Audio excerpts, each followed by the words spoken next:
Hello, and welcome to another edition of Breaking It Down with Blythe.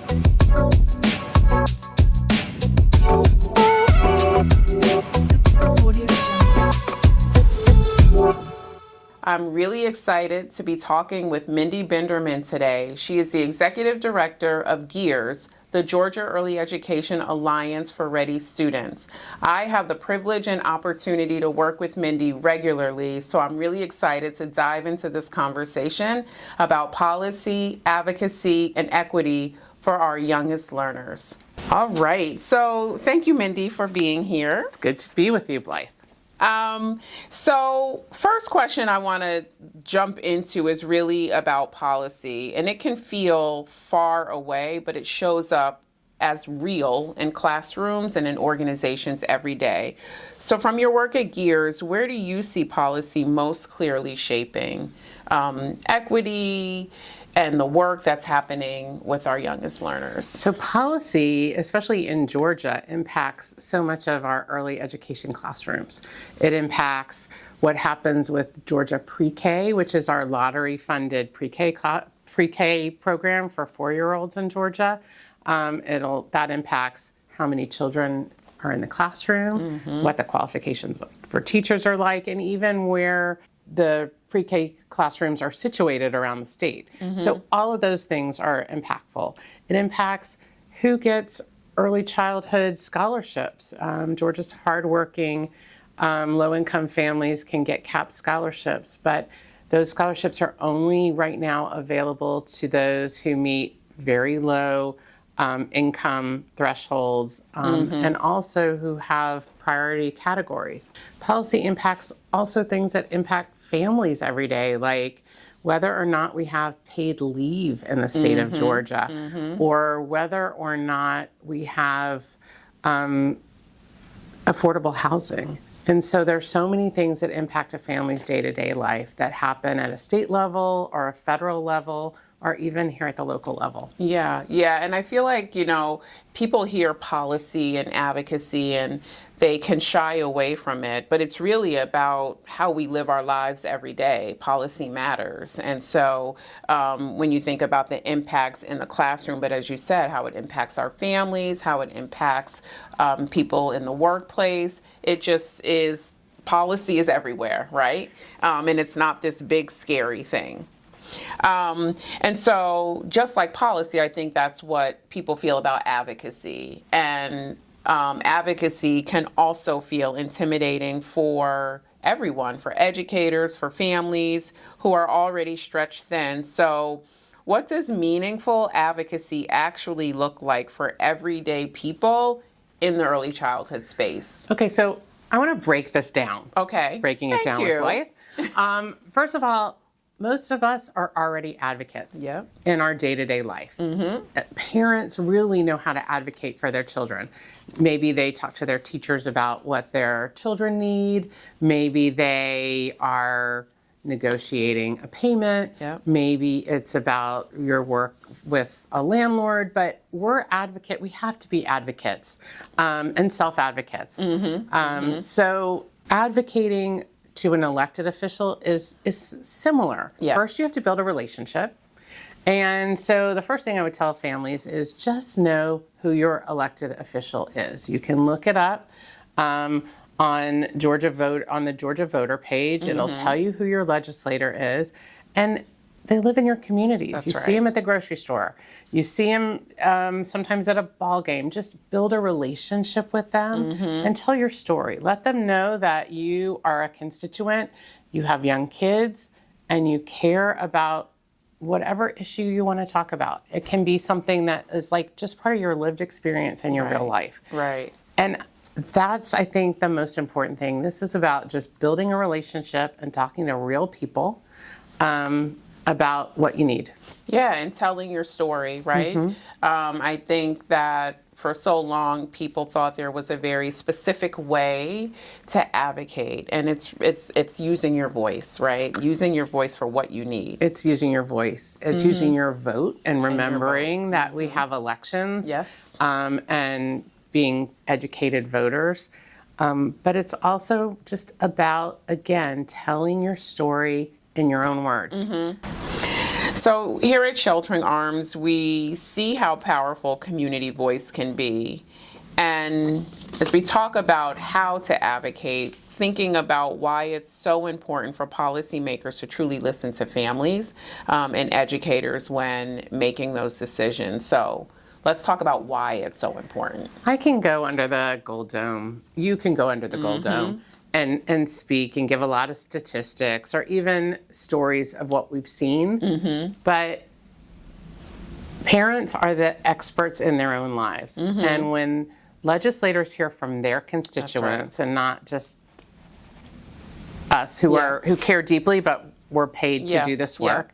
But when they hear from people that are really living every day in their communities, that's impactful for them. Right. Those are the stories that they remember and they take with them and they tell their their friends.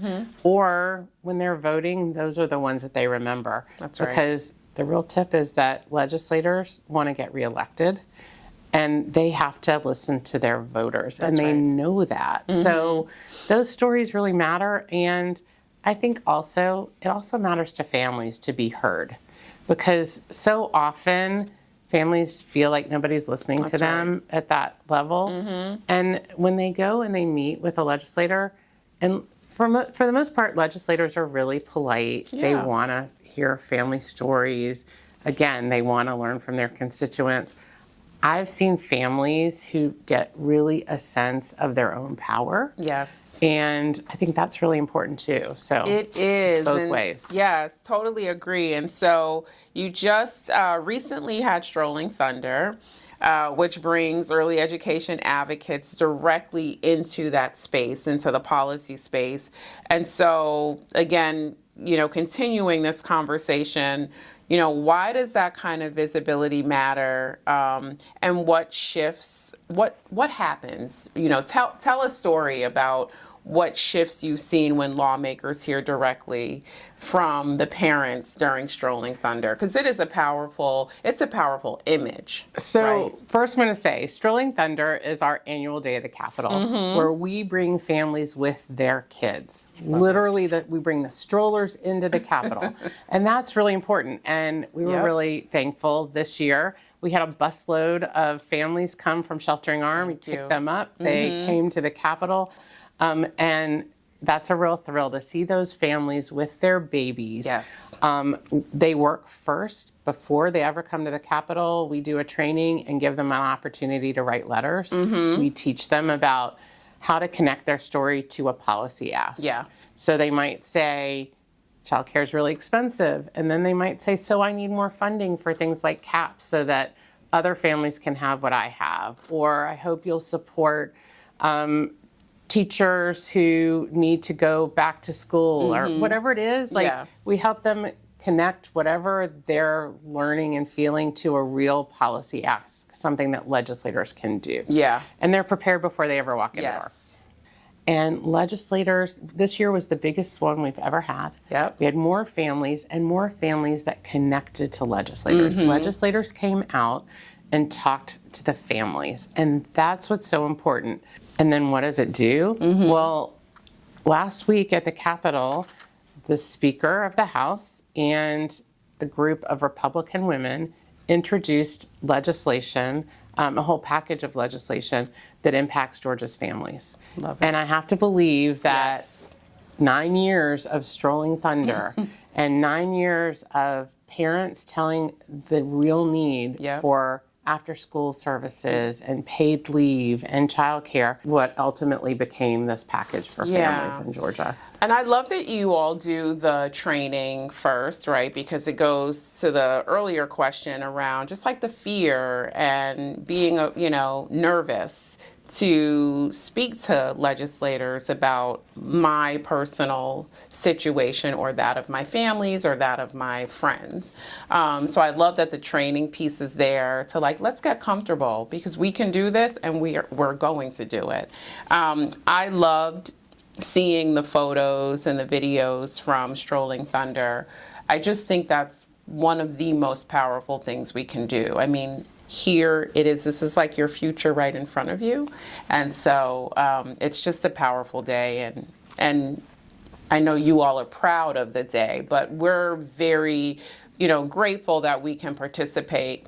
In addition to having our families there, we had all of our family support coaches from all of our centers because they're that middle voice, right? So they're talking to our families every day about why this is important. So it was really, we thought it was important for them to see it so that they could bring it back as well to more families. It's also really important for us to have that feedback loop. So we don't want to just hear from families on Sterling Thunder. That's right. But we want to hear from families and from your family support specialists and from your supporters throughout the year to say, Mindy, you might not know, but we're having issues with children showing up with lots of social emotional problems. Right. Or we're having issues with payment from the feds. Yeah. Or and here's how you could help. Because we have great ideas at Gears, but really our best ideas come from people who are doing the work every day in the field or from the families themselves, and we're able to translate that into policy. Right. But we want to make sure it's really what's needed out there, and I think that this relationship helps that. So I'm so glad that people from Sheltering Arms could see Sterling Thunder in action, but then think about the other 364 days of the year and what we can do together. Right. So I want to say that I appreciate this partnership, and I talk about it a lot when I talk with colleagues across the country who have like internal policy people on their team, on their staff, right?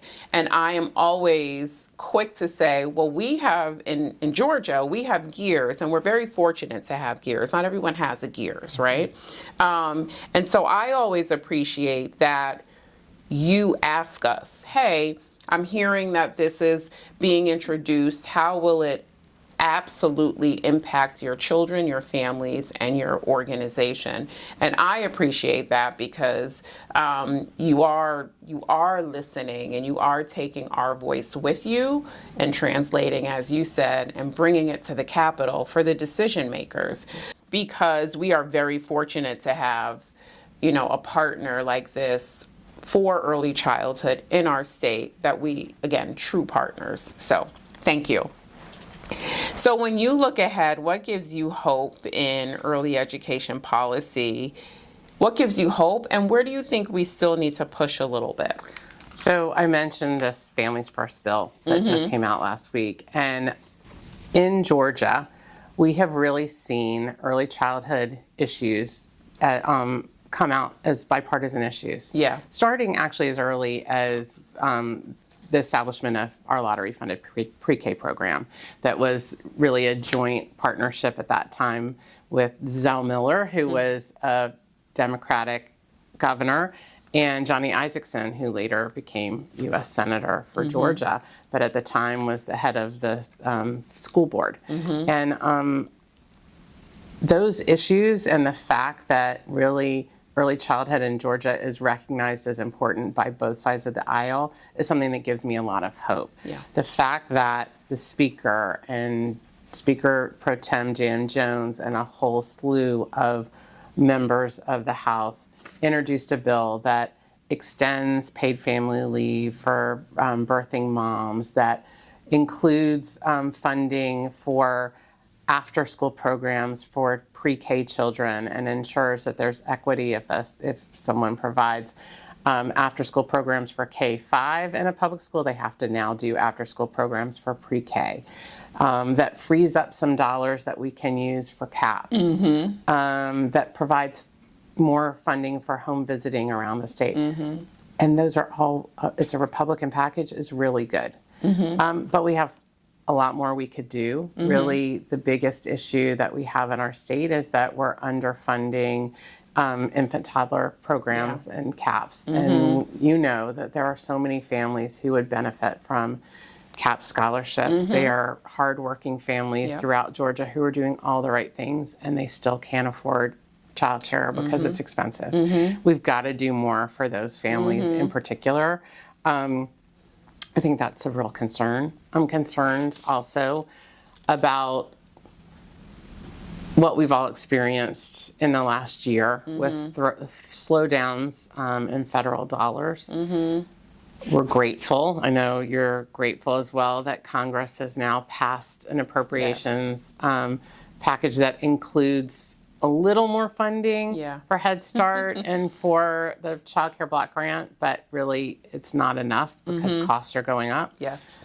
And we're still not guaranteed that those funds are going to flow. There's still a lot of uncertainty, uncertainty is really bad for the system. So we're really concerned about that. And I'd be remiss to say that I'm not also concerned about the impacts of policies on Black and brown kids throughout the country, and concerns about trauma that families are experiencing through all kinds of policy shifts. So those are the things that concern me. But what gives me hope again is this understanding that childcare impacts our economy and it impacts our families. And if we really want to look at the future of Georgia and the U.S., we're going to invest in high-quality early childhood programs. Yeah, thank you for that, Mindy. And you know, it's the ecosystem, right? And families need that support. And so I love talking with you because you're so knowledgeable about all of this. And I know I can always say, hey, what's happening at the federal level, what's happening at the state level that could impact our work, both positively or negatively. And I always appreciate that. I too am excited about the same things you are. I truly believe that child care is a bipartisan issue. I truly believe that people understand it's about the child, the family, and the economy. And I feel like that is, understood more, and we're hearing it in more conversation, which is so important, right? That's the way that we have to continue to share the message around this very important issue for families. I mean, we know it. We know what's right. We do. And we also, like, the brain development research shows us that if we want to resolve Georgia's literacy crisis, we're going to invest in early childhood. And I think legislators are starting to make those connections as well. And so just all the research, all the data, and back to parent stories and what families tell us. That's right. Help build this case for why the work that you do is so important, why what happens in classrooms and sheltering arms around the metro area is so essential, and all the work that we do together.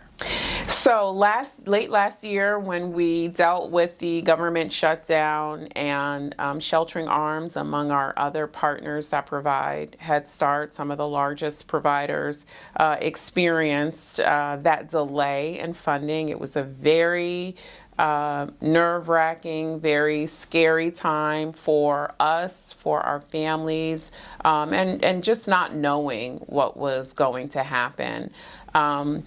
What we did was incredible, and by we, I mean this community. We came together so quickly to really problem solve. So let's just chat about that, because we've talked about it a lot. We've held conversations at conferences, about it. We'll present to the Community Foundation about it. There's just been a lot of conversation. What we did was remarkable.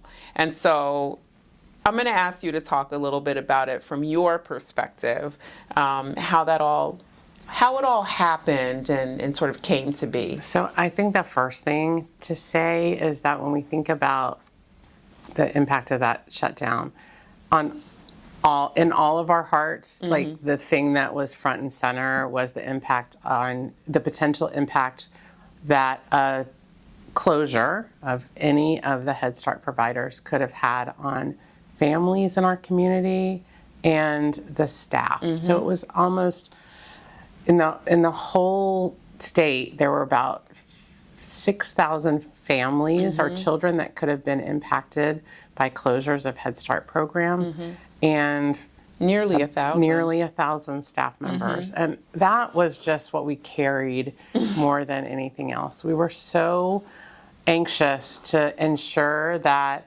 we and by we I mean all the programs and all of us who care about that, could continue despite a government shutdown. Yeah. The problem was that there were 5 Head Start providers, including the 3 biggest in the metro area, and Sheltering Arms was one of them, that had November 1st contract dates. And literally, there was no one in the government to sign those contracts to ensure that the funding kept going. And so when we realized that, wow, we really jumped in. And first, we met with members of Congress. We called the governor's office. We met with state legislators. We led tours just to try to get them to do something and help. And when it was clear that a legislative fix wasn't going to come soon enough, we got creative. Yeah.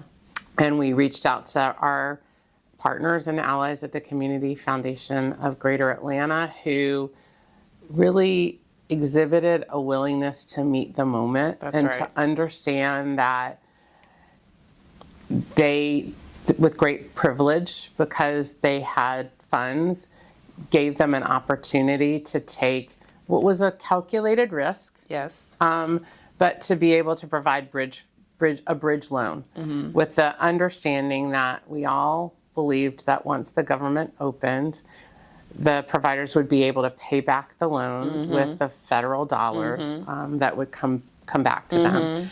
And first and foremost, that was really a wonderful show of true partnership and the value of what was happening at a federal level and the need at the moment for families. Yes. And then we had to go to the private funding community to get them to help guarantee the loan, just like if you guarantee a child's rent payment or something like that. And I don't know about you, but I've never seen foundations act so quickly. Like, normally foundations have to have a whole board process and go back to their trustees, and it takes many months, and you have to write up a whole lot of proposals. And in this case, within 48 hours, we had the loan guarantees we needed. The promises of loan guarantees that we needed. And that's because the funders not only understood the issue, but they were able to look at the leaders, at you and your colleagues and at Gears, and trust that we could make it through this, that we could do this together. And I think that whole partnership and the whole way the community came together was extraordinary, and also just like such a beautiful, beautiful show of confidence and support for the system, the early childhood system. But 2 things really I have to highlight there. One is we've been meeting as partners, right, for years, and not just meeting for updates, right? Like we work together so closely with PACT and having all the stakeholders at the table. We didn't have to spend time trying to create trust and partnership that already existed. So that was key. And then I think the second piece is you convene an early learning funders collaborative, right? So we're not explaining the early learning issue or need for funding. These folks have been talking about it. They've been meeting about it. And I think that really made a big difference, because if they were just coming to the table sort of new to the child care conversation, there's no way that movement would have happened at the speed at which it moved. So there's a lot of trust in different layers and levels. I think that are really important to note. Of course, we all have those relationships with those funders as well, but I think that just that coordination over the years really made for that moment to actually be able to happen. I think that there's one more thing, and you mentioned it, but I want to just lift it up, and that's that none of this would have happened if just one of the providers had gone to the funders. Very important. I think that the fact that we moved together was really important. And similarly, we would never have had just one funder provide all the guarantees. That's right. And in fact, some of the foundations that have a smaller footprint of giving were the first ones to step up. That's right. And I think that made an impact too, because there were, oh wow, I don't even know, maybe a dozen in the end foundations who all gave at different levels, but that made up the total that we needed. And the fact that they locked arms and did it together also made that difference. It signals a lot to community. So I think, it's just something that we will always remember. I think it is, we've talked about it, sort of this, I don't know, case study is the right word, but a lot of lessons learned through that, and a lot of lessons that I think other communities could look at and think, how are we, or ask themselves, how are we really working together, right? This is not a competitive space. There are many children that need service. Many children. So how are we all working together and showing the community? We were created just over 15 years ago now. I remember sitting down with a funder who's no longer working in the funding community. She's retired a long time ago. But she said, the one thing I want you to remember is when funders care about something, they find the money. There's always a bigger pie. You don't have to compete with each other. And I really took that to heart. And for us, it's really about partnering and convening and trying to help the whole system.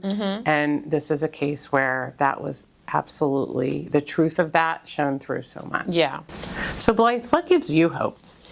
Yeah, so I think that's just a wonderful question, and I'm asked that often, and I think about it and reflect on it often. I'm just very inspired by the children I see every day, right? So I have that opportunity to walk into this building and see little people learning, curious, excited, and I hear their teachers having conversations with them, and just what's happening in the classroom. The faces, the families, the parents, the caregivers, the people I get to meet and interact with, they're the reason, they're my reason, right? And I know that we are here for them. And I am always in service to the children and families. I'm also so hopeful about just the field, and, people work hard. People work hard every day. Our teachers, our center team members, our admin staff, we are in this work because we care. And I am always that just brings me hope, but also pride. Because I know that there's a lot of things that people could be doing, but we choose to be here. We choose to work in service of our children and our families and community. And I'm just hopeful that we will make the right decisions. We will make the right decisions on behalf of every child because they deserve it. And we need to think about it. They're our future, right? So I see the little next mayor, the next business leader, the next artist. They're here, and we need to be doing everything we can to support their development. You're such a great example of an advocate and a servant leader for these families, and so keep doing that. Thank you, Mindy. Well, I want to thank Mindy for joining me today for really the first Breaking It Down with Blythe, back from a little bit of a break. And so make sure that you tune in, watch for the next episode that will come out very soon. Thanks again.